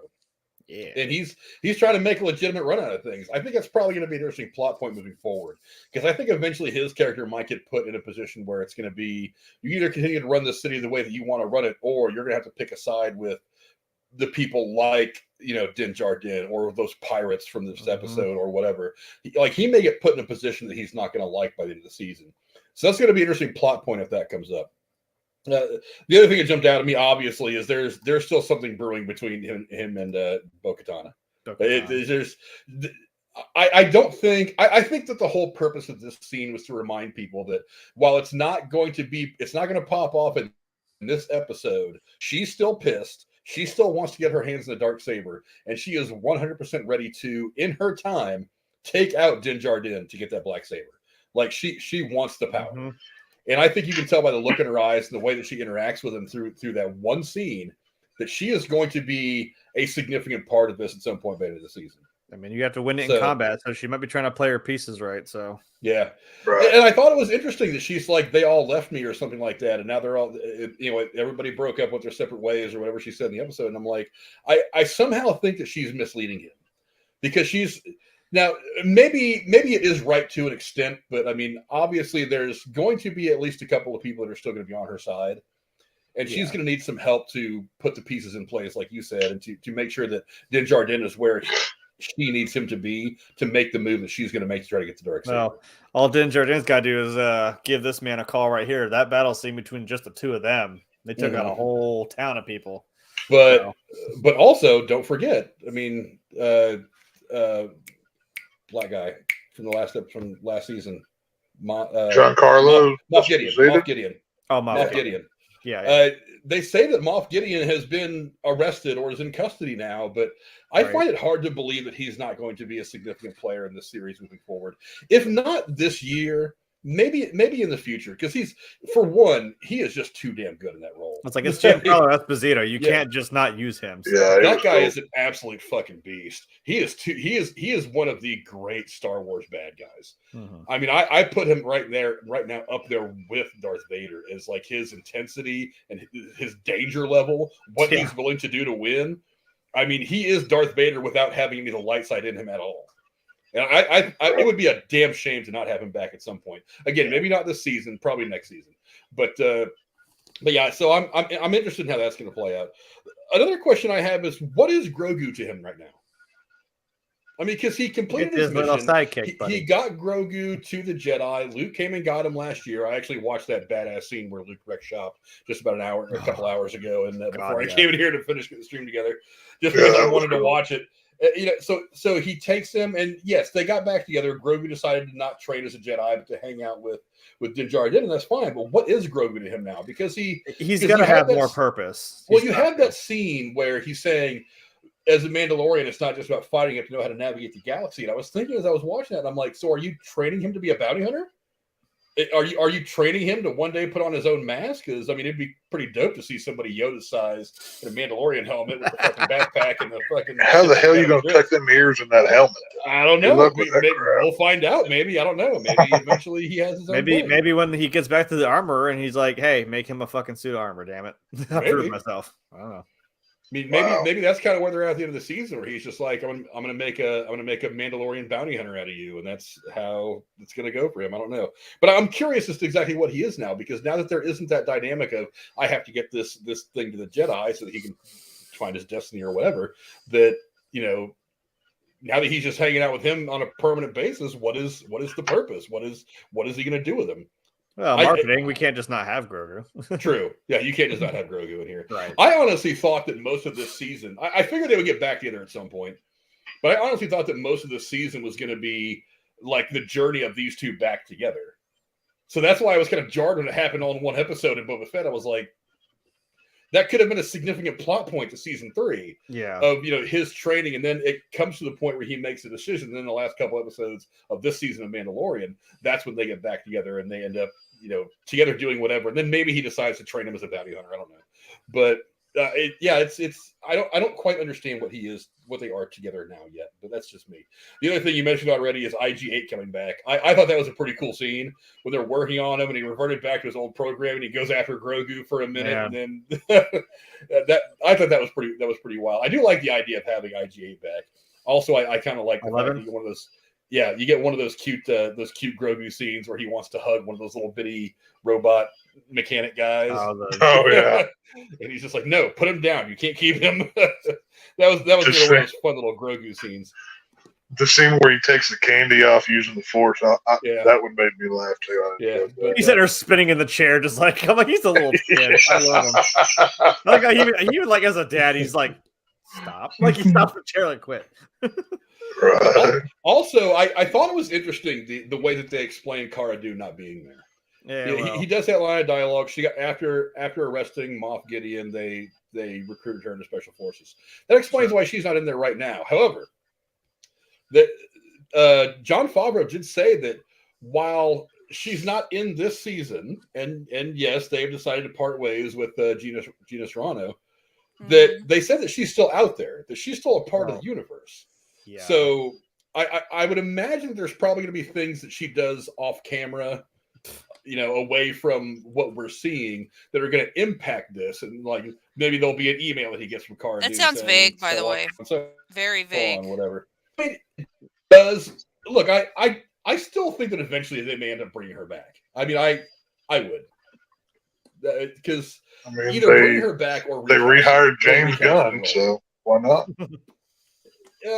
Yeah, but I don't know. There are some differences in the situation, but I mean, I don't know. I personally would bring her back. I think it'd be quite a coup, and to top it off, you get a lot of goodwill from a lot of the fans that like her. But honestly, I think what's going to end up happening is they're going to recasting the role at some point. Problem is I don't know if I want to see anybody other than Gina Carano play that role. It's like, yeah, look, she's not the best actress in the world. I mean, she came up as an MMA fighter. I mean, sure, she was in the first Deadpool movie, not for her acting ability. Let's be perfectly honest, because she's probably one of the few people that could have matched up with what's his name, with Colossus. Colossus, yeah, she's probably one of the few people that could have really thrown hands with him. But I mean, I don't know. Maybe it'll work out if she comes back. Maybe not. I think eventually they're going to recast the role, because Jon Favreau did say that they have season 4 pretty much completely written. Damn. It's just a matter of putting it in front of a camera at this point, which is kind of nice. So you get it another 2.5 years, folks. Keep waiting. I'd say after maybe not. Did you hear that? Did you hear what he said? What God damn, I'm blank on names today. But did you hear what he said? He said, because somebody asked him about the next season of Last of Us. Yeah. Because the idea was that there is like, he's got Mandalorian, he's got other projects, that they probably wouldn't get around to filming a second season of Last of Us until 2024, meaning we wouldn't get it until probably 2020, mid or late 2025. And I guess he came right out and said, you're going to see it sooner than you think. So there's an outside chance that they're going to start filming the second season of Last of Us sometime this year, and we're going to get it probably late 2024, which is like a year or more ahead of where I figured we would. Yeah, but depending on how they shoot that next season, you may not need Joel for too very long. You know what I'm saying? So. Well, yeah. Well, I don't think it's going to play out the way it did for the second game. At least not right now. There are but plenty of like flashbacks, obviously, with Ellie and Joel. Moments they shared, like they're probably going to still do that. So he's still going to be around sporadically through, and that's still, you know. Well, the reason I point that out is because he did have to get permission to go do Last of Us from Jon Favreau and Dave Filoni because of the tight filming schedule for The Mandalorian. So my guess is Mandalorian season 3 started yesterday. We're probably later this year going to see him doing 6 or 8 weeks of filming, because it doesn't take that long to film a season of Last of Us. Nah. So I think they're probably going to do the filming then, and then probably as they're doing all the post and getting Last of Us season 2 done, that's when he's going to start shooting for Mandalorian season 4. So we're going to see Mandalorian season 4, and then we're going to see in the next year, we're going to see Last of Us season 2, and then probably shortly thereafter, Mandalorian season 4, and then whatever we're going to get from him after that. So we could be seeing his 2 biggest projects come out kind of bang, bang, bang over the course of the next 2 years. But like I said, for the next 2.5 years, it's stepdaddy Pedro forever. But he may not, like you said, he may not have as much of a committed role to Last of Us in season 2, like, because, you know, we know what happens.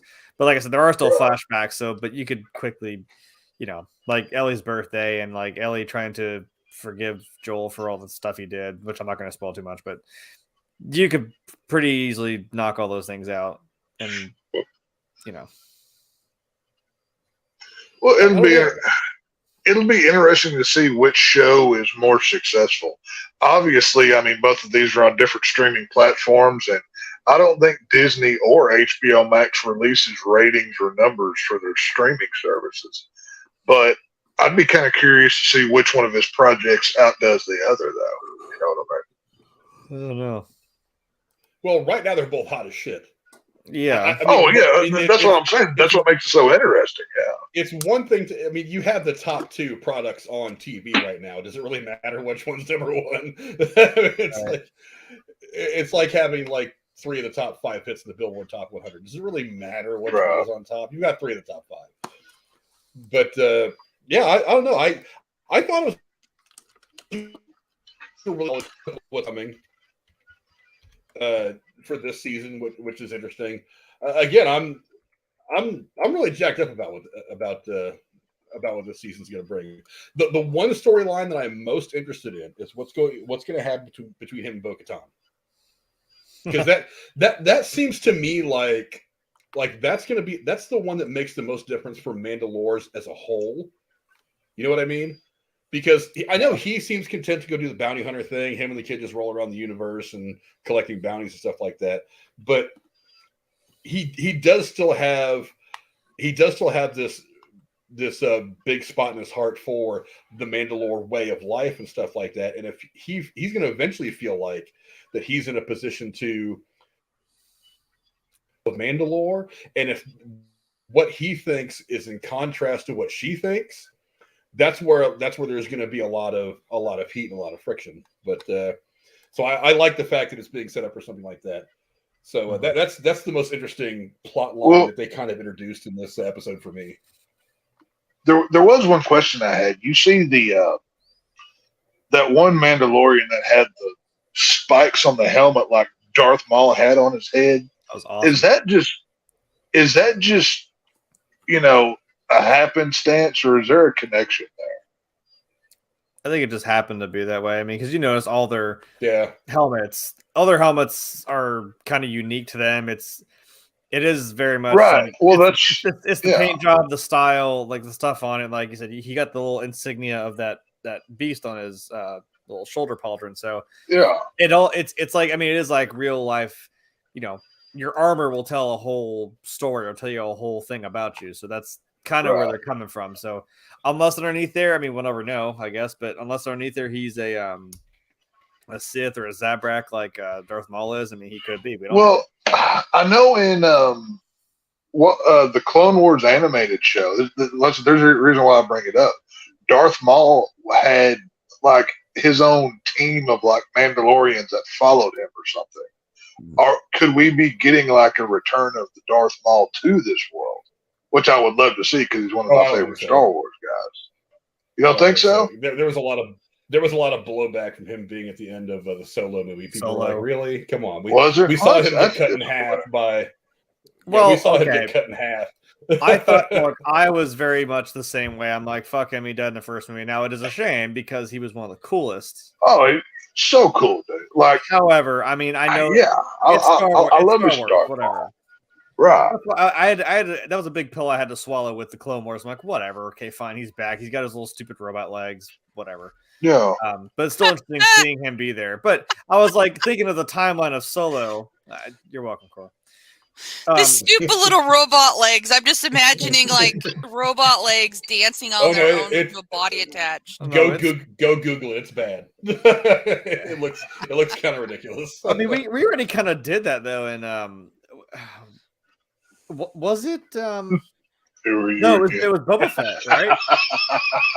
It was Boba Fett. Those little fucking the Vespa people too. They also had these weird enhancements you can do to people. I'm like, that doesn't seem that far fetched in this world of Star Wars. So, have you watched Boba Fett yet, Cora? Because it's going to be hysterical. I got the impression I shouldn't waste my time. Well, I mean, come on though. If Darth Vader, if Darth Vader, who is like the most treasured villain of all time, can get legs cut off, arms removed, almost burned to death, and he sounds like an asthmatic dying man 24/7, can still be alive. You're telling me somebody who just got cut off at the waist can't come back? Come on now. Like, let's be real here. I think he's got a point there. Just say it. Cora, if I told you, I mean, don't let this try to carry the whole Boba Fett show for you, but if I told you Danny Trejo was a Rancor handler, that kind of helps its credibility Machete. Love me some Machete. We got Machete in pretty face. awesome. As soon as he walked in, I'm like, motherfucker, don't say no more. I'm here for it. Danny Trejo can do no wrong. Whether it's from Dusk Till Dawn to Machete to whatever, I am eternally a fan of Danny Trejo. So, yeah, but I don't know. I didn't hate it. I in terms of Solo, I'm like, yeah, he's still around. Crimson Dawn is still a thing. So, Darth Maul being there is not out of the question. So, well, I found it very odd that they so predominantly showed that helmet with obvious Darth Maul spikes on the head, and I know that he at one point had that Darksaber thingy and is tied to the Mandalorian. So are they doing a Darth Maul thing? Because if so, they have my money and attention. So it could just be ornamental adornments and shit. I don't know. Odds are it's probably just an Easter egg, and I'm just making too much of it. Honestly, it's all connected. I don't know.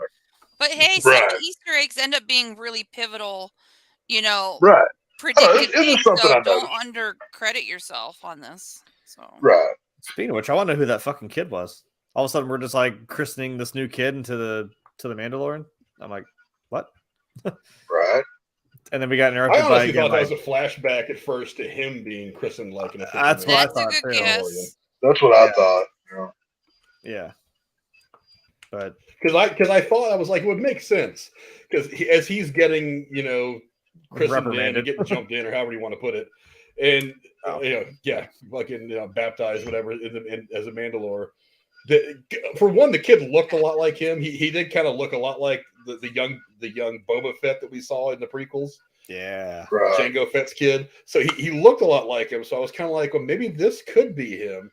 And then as the giant dinosaur alligator attacks, I was just like, this totally could be something that happened as he was getting his Mandalorian wings, and then maybe he does something to kill this giant alligator, and that so that kind of what builds his mystique. And then you see actually him coming with Grogu and his little Federation fighter and blast things from the side and kill it.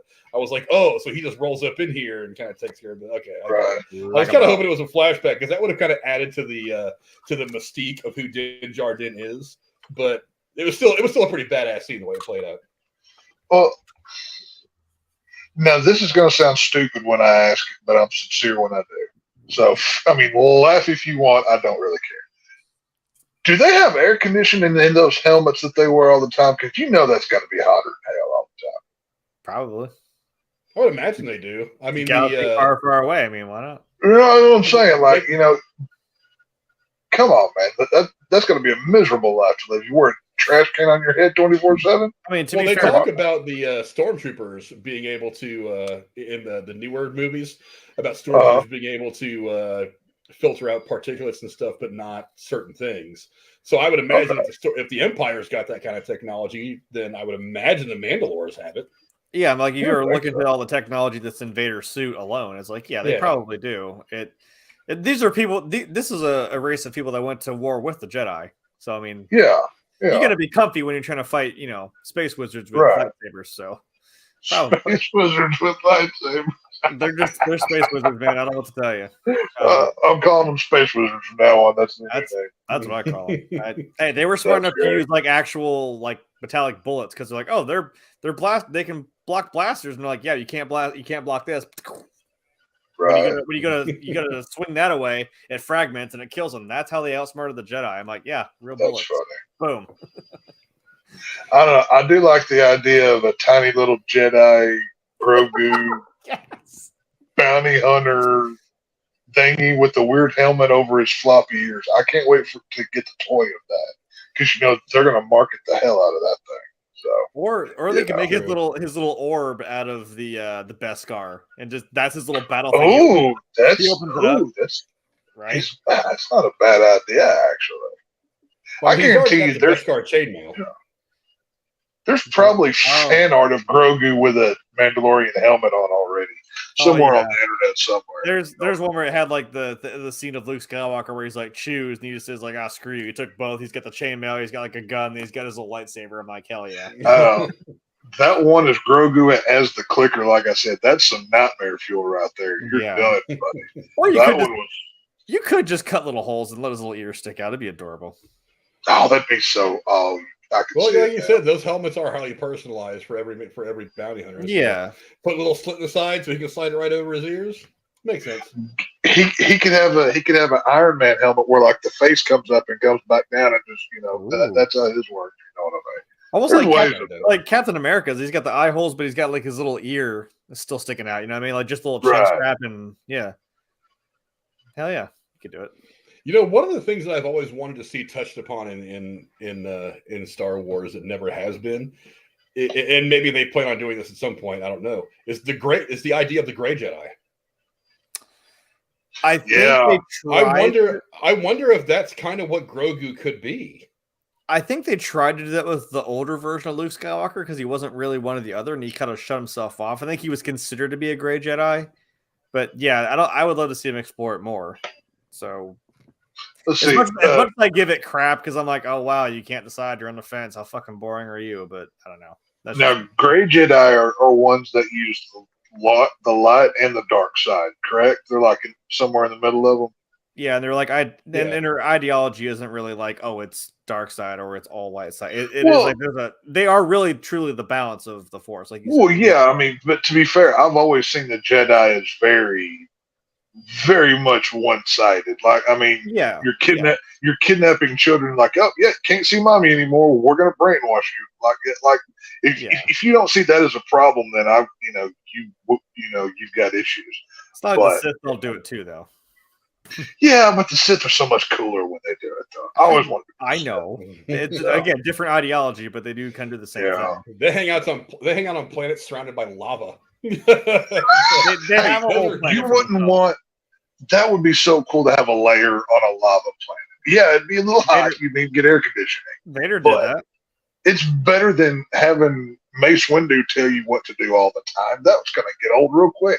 I'd snap and probably kill him too, but that's beside the point. Look up Vader's fortress. He built a fucking like castle on Mustafar. Yeah, we actually got to see a little bit of it in Obi-Wan. True. Yeah. So he did do that. I mean, it is badass. I ain't gonna lie. I don't know. I'm curious. How old is Grogu right now? I know he's not like 50. Yeah, they say that he's young for whatever his race is. Yeah, because Yoda was 900 years old. Yeah. Yoda was like 1,000 years old in the movies or whatever. So yeah. So he's 50 years old, and like I guess to use like a D&D term, like common tongue or common year or common time. But that for that race, yes, he is still pretty much a child, like an infant. So do we know where Yoda's people come from? Because I'm on the no, we don't mean they never revealed that. I don't think we don't know what they are. Yeah, the name of his species has never been revealed in all of Star Wars lore. Okay, like even George Lucas kind of got cheeky with it when they started calling him Baby Yoda. He's like, it's kind of funny because I never mentioned that was him. I was like, no, you didn't mention what he was. We know he's of the same race as Yoda. We've seen other Yodas. Like I said, we don't know what to call them. We just call it that because, damn it, George, you never told us what it was. So I don't know. It would be cool to see like a red Yoda. He's the evil one. I don't know, something like that. There might be. I don't know.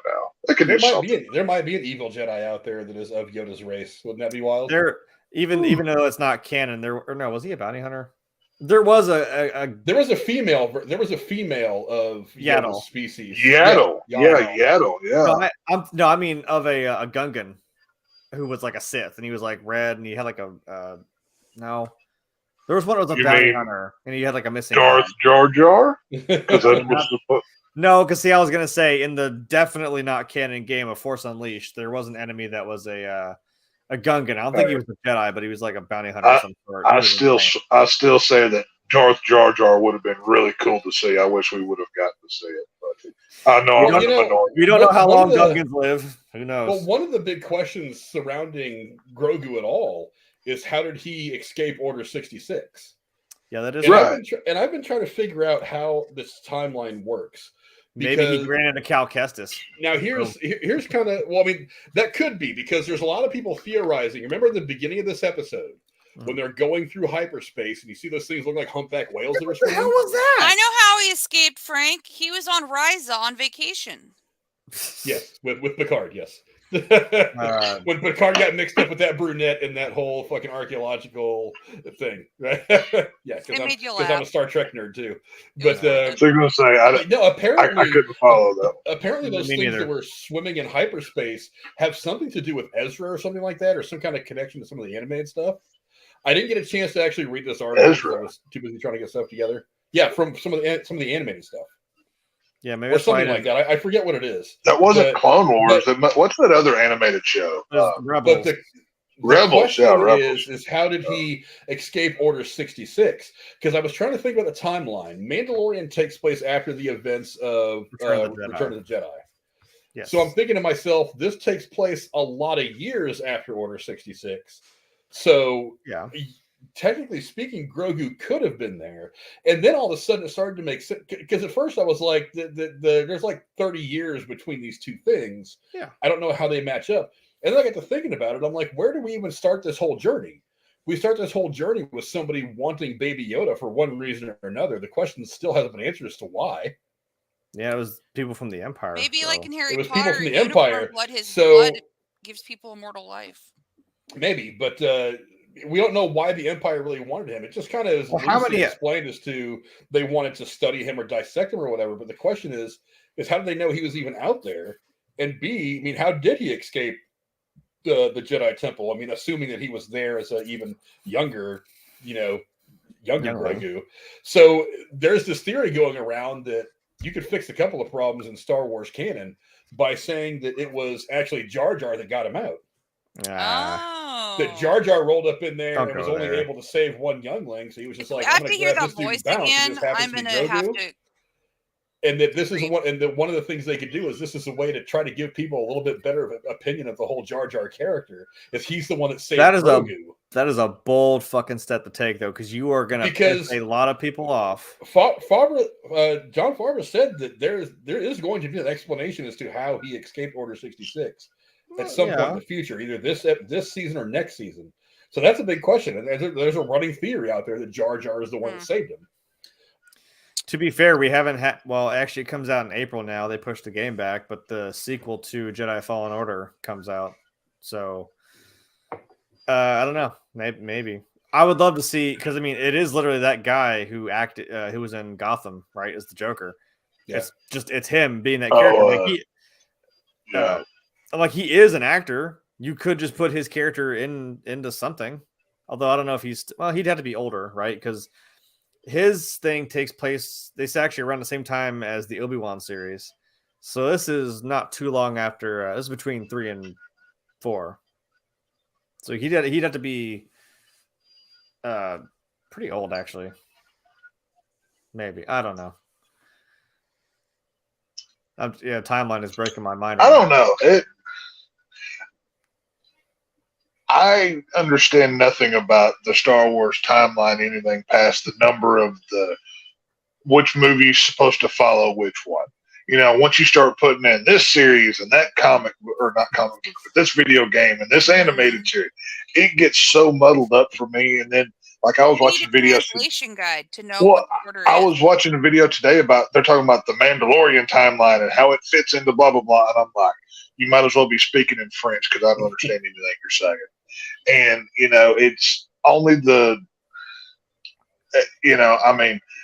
it's just, I don't know, like I said, I'm not hardcore enough of a Star Wars fan to understand it, but I'm sure there are people that are probably screaming at me through the screen right now, be like, you idiot, blah, blah, blah, But, and that's fine. Hey, if you're doing that, God bless you. Do what you need to do. But, all right, you're an idiot. Shut up. Instead of fuck you, Jeremy just spoke for y'all. There you go. There you go. So, yeah. I don't know, man. It is a lot. I don't blame you. It is a lot to take in. It's just like I said, it's cool. I like if Disney's smart, they let Jon Favreau run more things. I think he's their answer to a lot of these problems they've been having creatively because the dude can deliver. Huh? Oh, I saw the comment. I said, "Oh crap, here comes Patrick." Oh boy. I smell bacon. Big bacon in that. I smell bacon. That's our boy, Big Bacon. But okay. Yeah, well, I mean, there's still this running theory out there You that Jon Favreau might take over for Kathleen Kennedy once she makes her exit sometime this summer. So please, I'd be okay with I that. wouldn't Him and Filoni, I'd be okay with that. I wouldn't if I were him, but that's just me. Yeah. I think he's a creative. I think that if you take him out of the role that he's in now and put him in charge of Lucasfilm, it makes it. He's not involved with the creative aspects of what's going on at Lucasfilm. He's involved with like the day-to-day business, running the X's and O's and stuff like that. I think he's a creative. I think that's where he wants to be. I think that's where he should be. I think that's where he's going to do his best work. I mean, because we all keep saying that Bob Iger went his biggest job over the course of his short run that he came back as CEO is to find his replacement. Remember, he's also apparently got to find a replacement for Kathleen Kennedy because we talked about it already. All signs are that after Indiana Jones 5 comes out, that she's going to be stepping away too. She gone. So now it's finding somebody to run Lucasfilm. Bring Georgie back. I don't know. I think George Lucas is so jaded at this point. He wants nothing to do with it but collect the paycheck. That's why he sold That's it. all he cares about. He said, "Screw it, he's done." Yeah, right. I mean, that they've already beaten that horse to death. You might as well just bury it. You know what I mean? Like, there's no going back. Bury it in the sand, like they did. Well, but I don't know. Go ahead. Go ahead. No, go ahead, real quick. Oh yeah, no. I was just gonna say, like I said, for somebody like me, I'm not a huge Star Wars, fanboy nerd, whatever you want to say. I'm not a huge mark like, Jeremy over here. I don't own any merchandise, but Mandalorian is the best thing that I've seen of Star Wars in a long time. So, I'm down with it. Hold on a second. We don't need to see your ass, Jeremy. Why are you doing come on. I just brought the views. Shut up. And everybody just clicked the downvote button when Jeremy put his butt on screen, but it's all good. Oh, fucker. Hold on. No feet on the couch. Sorry. No. I was having a flashback to my childhood. Come on. In the words of Red Foreman, I'm going to put my foot in your ass. There you go. All right. Dumbass. Dumbass. Look at that. Little Razor Crest. We even got the speeder bike. And sitting in the little side pocket. There he is. There's a little Gogurt. Yep. But can't tell, man. I got like two things. Oh shit, the bike fell over. 2 things of them, so That's cool. Yeah, I like it. Ah, shit. I'm going to flip him right out of the bike. Jesus. There we go. Well, we got the thumbs up from Rachel anyway. So thanks for that, Jeremy. You're like literally right there. She has to say that. You have to break lives. the fourth wall, Jeremy, don't you? She has to Could have say that pretended she she was lives in a with her. remote location, but no. You just have to on camera point. She's right there.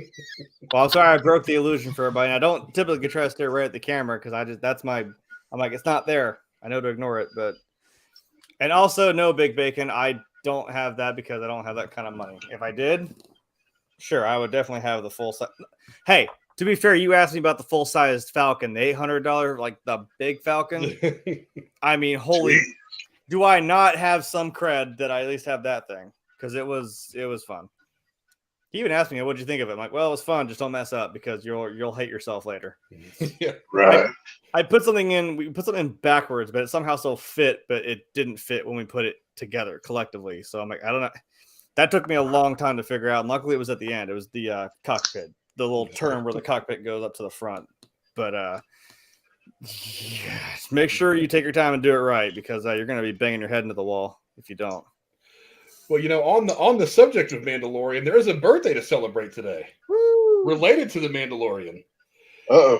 When she's not fighting for the rights of dinosaurs, she does sometimes follow in her famous father's footsteps and direct some episodes of the Mandalorian. Happy 42nd birthday to Bryce Dallas Howard. I don't know if you guys knew it was her birthday today. I know. I didn't know that. That's awesome. How old is she? 42. Looks amazing. Really? Hey, Wow. It's just a number. She. I'll tell you what. I don't what. I don't know if she's. Let me look real quick. I don't know if she was scheduled to direct any episodes this year. That'd be cool if she did that. How funny would it be if she directed this one? That's why there was a big Jurassic Park dinosaur in it. That would be. Well, she directed the one in season 1 where they end up at that village, and then you had like the AT-AT or whatever it was, the two-legged one coming through the trees. That very Jurassic Park-like shot. Yeah. Yeah. So yeah, she directed that episode, which was a shot very reminiscent of Jurassic Park. So let me try to pull up the third season real quick. Oh crap! I should have. Fucker! I got the little mini of Boba Fett shit back there. I should have pulled that out, and the Falcon. Actually, while he's doing that, Big Bacon, you want to know something funny? The little microfighter of the Millennium Falcon fits inside one of the cargo spaces of the Big Falcon. It's insane, and I actually did that. That's actually where my set of my mini Falcon sits, is inside the Big Falcon as a joke. So, yeah, I don't own any Star Wars merchandise. I'm not sure I own the movies, to be honest with you. She is actually directing episode 6, chapter 22 of this season. Oh, nice. And there's supposed to be 8 episodes. Happy 42nd birthday to Bryce Dallas Howard. You're a fine piece of action. So good for you. That's funny. But yeah, definitely has the directing in her genes. I mean, we all know who her dad is, legendary director, Goat, future Goat. Hey, I still say the superior Howard is Clinton Howard of B-movie horror fame, Ice Cream Man, and all the B movies that he's done over there. I mean, Evil Speak. If you haven't seen Evil Speak, you need to go see this film. I love me some Clint Howard. So nice. You know. He was the crazy mechanic in The Wraith. Remember that movie? The young Charlie. Oh yeah, no, Clint Howard. If a rat ever became a person, they would look like Clint Howard. That's just like the guy went bald at like 12, and the hair just continues to grow on the side of his head, kind of like Krusty the Clown. He has a creepy vibe to him. That's why he makes such good B horror films. If you, like I said, go watch Ice Cream Man and Evil Speak. That if I only had to recommend two, but the Howards are a Hollywood, legacy, obviously. So. Yeah, no doubt. But that seems like a good place to start wrapping things up for tonight. Again, Mandalorian season 3, episode 1, off to a really hot start, and hopefully things will work out as good as they can for Tom Sizemore. Again, a very unfortunate situation. Thanks to all of you who voted in the poll. See, a much closer poll than I thought. I really thought it was going to go one way or the other, but 15 of you voted, and 53% of you said, no, you do not agree with banning kids from theaters under the age of 17 from theaters after 7:30. 46% of you said you do agree. I actually thought it was going to be way more heavy to the no. It's actually a lot closer than I thought it would be, but it's interesting. Nice. But again, only 15 votes, but I mean that's something. That's something. But yeah, thank you all for all of you who voted the poll. We very much appreciate it, and that's a good place to start wrapping things up. Thank you to my amazing co-host for coming and kicking with me tonight, Lady Cora. Where can the folks at home find you? Well, you won't find me planning the memorial service for Tex because he didn't die by a Texas sign tonight. So that's. I haven't died yet. Hey, Still on camera anyway. As soon as he signs off, yeah. Well, it's a good If thing. I die, so help me. If I die off screen in this movie, I'm going to be pissed. I better at least get it memorialized. But honestly, I'm not anywhere online. Looking forward to being here back on the show next Thursday. And to my hetero life mate Jeremy, the bounty hunter. What do you got going on, man? Well, I took my helmet off, so I'm already been shamed. So you're not part of that sect. You're not part of that sect of the Mandalorian, so you're fine. Yeah, probably. Let's go bathe in the waters. Right? Yeah, that just solves everything. It's Jesus. So yeah, I'm here on Thursdays again. Probably doing more review stuff because there's going to be a pretty full slate coming. So look forward to that, man. There's just top of my head. There's D&D. There's John Wick. There's Mandalorian. There's still more Last of Us to be had. Scream. Yeah, there's gonna be a Scream 6. I think Next week. Right. 6. Yeah. Yep. Scream 6 next week, baby. I can't wait. Yeah. So there's lots to look forward to on Thursday, and you'll see my smiley face here. And again, like I said, Last of Us, that'll be whenever. I don't really know because now we got 2 shows of Pedro Pascal overlapping. But I mean, I'm not complaining. I don't think anyone is because this channel basically this turned into Pedro Pascal appreciation. So the Pedro Pascal network here. Yeah. So yeah. So on my own stuff, I have a YouTube and a Twitch. It's all the same name right there. You can see in the corner. I think I'm pointing at it now. Yeah. Immersion. Look at that. Which has absolutely nothing on it. But as I've mentioned several times, after Last of Us is over, I'll play back through the game. Because if you haven't played the game or anything like that, I mean, come experience it. Because it's a hell of a time. Especially, if you've seen the show. Seeing it from this perspective would be kind of cool. Like I said, I'll try to play the second game, which, oh dear God, I don't know if I want to do that again, but I'll do it for the views, whatever, because I love you and stuff. I'm gonna be a great content creator. Yeah. Other than that, yeah, I have a Twitter, which I don't do shit with, so there you go. Do with it what you will. And to our good friend from down south, our man Tech, what do you got going on, my friend? Oh, not much. It's @/Vision on Twitter. It's my name right on the screen. Wednesdays and Fridays, I like to hang out with Casey's Raw over on his deal, so go check him out. And like to? Don't lie. Well, He gets paid it makes to me say that. He's not it gonna makes tell me you feel that, better about me. but he does. Like it's I like. I know. He didn't pay you to say that. I know he didn't. No, he didn't pay me to say that. He doesn't get paid to talk about the show, but when he's on the show, he gets paid. It's like, if you're feeling bad about yourself, just go walk around Walmart and see the crowd there. It's kind of like one of those. But no, that's over on the Casey is Raw channel. But no, one thing I did want to plug is I found a boob-filled slasher gore fest movie that I think needs some attention. And as my resolution was to highlight more independent horror, I found this film called Kill Her Goats. It's an upcoming slasher film. I heard the hair. Yeah. The hair is tremendous in this trailer. The hair is fantastic hair. It looks very B-movie schlocky horror film. I'm excited about it. The trailer's on YouTube. Kill Her Goats, and they're on Twitter. They're on the whole thing. Did you say Go kill find her it. goats? Is in animal Yes. goats? Kill Her Goats. That's what I thought he said. I was just making. Go watch the trailer. Go watch the trailer, and you'll see why I want to see this movie. I want to look for new hairstyles. So. Oh, these hairstyles are tremendous. So, yes, I would do want to put some attention on that fine film because I don't know when or how it's releasing. I know they have a website out, but it's on my radar for sure. Fine film. He saw a boob and he's like, "Yeah, it's a great film." You know, I'm Not just one, not just one, but many, many. I think Tex has a higher standard of that than you think because he is a true horror fan. True, I know. He led with boob filled, so I mean, I'm just saying. Well, that doesn't okay. Boobs a great B movie does make. I'm just saying. Not every good horror movie has boobs, but it helps. And not all boobs are good looking. I'm a woman, and I'm saying that. So just saying. But yes, Kill Her Ghost. Go check this movie out. It looks cool. So. Okay. As for me, you can find me here a couple times a week at this point, just doing reviews of the litany of things that are going to be coming out over the course of 2023. We'll be back Tuesday with the Last of Us episode 8. Is that what we're on now, Jeremy? We're getting down to the end of the Last of Us season 1. Yeah. There's still a lot to happen on that. So episode 8, I have a feeling it's going to be a banger. I think they'll get it done.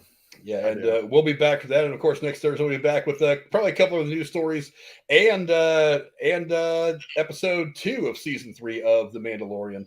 Hopefully, some more crazy shit's going to go on. I swear to God, we're not done with Moff Gideon. Maybe not this year, maybe not this season, but he's going to be back. Giancarlo Esposito is way too good to not bring him back. And then also at some point here in the next week or two, Jeremy, I hope you've gotten a chance to see it, or you will. We're going to come on here. We're going to talk about both Cocaine Bear and Pooh Blood and Honey, because those two were, for different reasons, they were a lot of fun, worth talking about. They're going to be worth kind of their own videos.